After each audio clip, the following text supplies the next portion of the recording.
at Penn, does calling for the genocide of Jews violate Penn's rules or code of conduct? Yes or no? A contentious congressional hearing about reports of anti-Semitism at Harvard University, MIT, and the University of Pennsylvania ended with Republican Congresswoman from New York, Elise Stefanik, calling for resignations of the school's presidents, accusing them of not protecting students. In response, I have sought to confront hate while preserving free expression. This is difficult work. And I know that I have not always gotten it right. And this is why you should resign. These are unacceptable answers across the board. Penn's Liz McGill, Harvard's Claudine Gay, and MIT's Sally Kornbluth all defended decisions that allowed protest on campus. But critics said they equivocated over whether protests calling for the genocide of Jews would violate school policies. McGill resigned December 9th amid the firestorm. They're incredibly qualified in the academic world. They are not qualified to lead universities. There's an absence of good leadership. She's absolutely spot on. One down, two to go. But others defended their leadership and said Congress is not the place for picking university leaders. That's completely outrageous.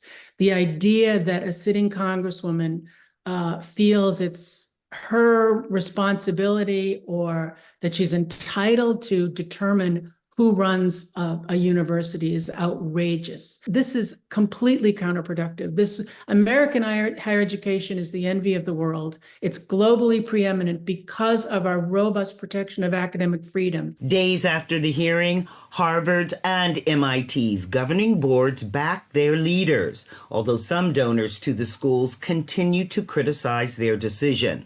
On college campuses, many professors consider the protest teachable moments. I think that one of the things that we're really missing out on here is an opportunity to teach students civil discourse. You know, how do we sit down and talk to each other when we don't agree with each other, when we might not even like each other? The U.S. Department of Education is investigating at least a dozen schools for anti-Semitism violations.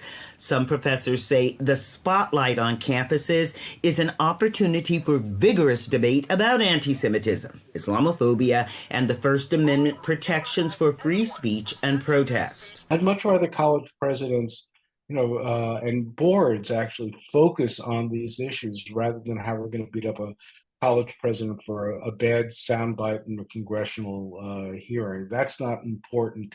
I understand why some people see it symbolically important, but it's not as important as how we're going to use our educational resources to turn out a next generation of critical thinkers on difficult issues like this. The U.S. has more than 4,000 college and university campuses.